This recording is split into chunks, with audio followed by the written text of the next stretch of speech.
ಒಂದು ಹೊಸ jewellery shop open ಮಾಡಿದ್ರೆ ಎಷ್ಟು ಜನ ಬರ್ತಾರೆ.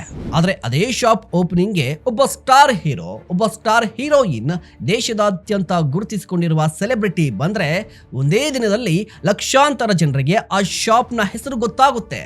ಈ ಸ್ಟ್ರಾಟಜಿಯನ್ನ ಭಾರತದಲ್ಲಿ ಅದ್ಭುತವಾಗಿ ಬಳಸಿದ ಕಂಪನಿಗಳಲ್ಲಿ ಒಂದು ಕಲ್ಯಾಣ್ ಜ್ಯುವೆಲರೀಸ್. ನಮಸ್ಕಾರ, ನೀವು ನೋಡ್ತಾ ಇದ್ದೀರಾ ಸುಮನ್ ಟಿವಿ ಬಿಸ್ನೆಸ್. ನಾವು ನಿಮ್ಮ ಮಹೇಶ್ ದಂಡು. ಚಿನ್ನವನ್ನ ಖರೀದಿಸೋದು ಅಂದ್ರೆ ಅದು ಕೇವಲ ಶಾಪಿಂಗ್ ಅಲ್ಲ, ಅದು ನಂಬಿಕೆ.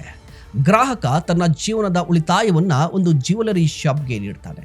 ಹಾಗಾಗಿ ಕಲ್ಯಾಣ್ ಜ್ಯುವೆಲರೀಸ್ ಒಂದು ಪ್ರಮುಖ ವಿಚಾರವನ್ನ ಅರ್ಥ ಮಾಡ್ಕೊಳ್ತು.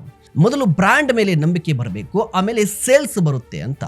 ಅದಕ್ಕಾಗಿ ಪ್ರತಿ ಹೊಸ ಶೋರೂಮ್ ಉದ್ಘಾಟನೆಯನ್ನ ಒಂದು ದೊಡ್ಡ ಈವೆಂಟ್ ಆಗಿ ಪರಿವರ್ತನೆ ಮಾಡಿತು.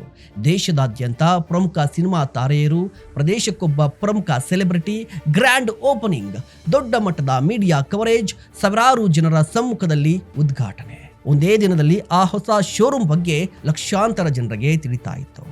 ಜನರು ಇಷ್ಟು ದೊಡ್ಡ ಸೆಲೆಬ್ರಿಟಿ ಬಂದಿದ್ದಾರೆ ಅಂದ್ರೆ ಈ ಬ್ರ್ಯಾಂಡ್ ನಂಬಿಕೆಗೆ ಅರ್ಹವಾಗಿರಬೇಕು ಅಂತ ಯೋಚನೆ ಮಾಡಿದ್ರು. ಗ್ರಾಹಕ ಮೊದಲು ಬ್ರ್ಯಾಂಡ್ ಅನ್ನ ನೆನ್ಪಿಟ್ಟುಕೊಂಡ, ಆಮೇಲೆ ಶಾಪ್ಗೆ ಕಾಲಿಟ್ಟ. ಅದೇ ಕಲ್ಯಾಣ್ ಜ್ಯುವೆಲರ್ಸ್ನ ಸ್ಟ್ರಾಟಜಿ. ನಿಮ್ಮ ಬಿಸ್ನೆಸ್ ಚಿಕ್ಕದಾಗಿರ್ಲಿ ದೊಡ್ಡದಾಗಿರ್ಲಿ, ಒಂದು ವಿಚಾರವನ್ನ ನೆನ್ಪಿಟ್ಕೊಳ್ಳಿ. ಮಾರ್ಕೆಟಿಂಗ್ ಅಂದ್ರೆ ಕೇವಲ ಜಾಹೀರಾತಲ್ಲ, ನಂಬಿಕೆಯನ್ನ ನಿರ್ಮಿಸೋದು.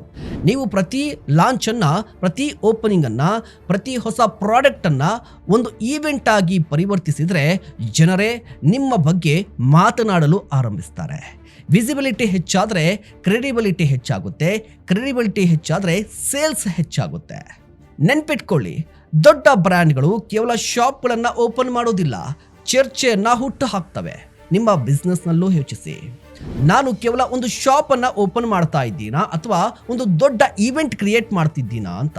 ಯಾಕಂದರೆ ಕೆಲವೊಮ್ಮೆ ಒಂದು ದೊಡ್ಡ ಲಾಂಚ್ 100 ಜಾಹೀರಾತುಗಳಿಗಿಂತ ಹೆಚ್ಚು ಪರಿಣಾಮ ಬೀರುತ್ತೆ.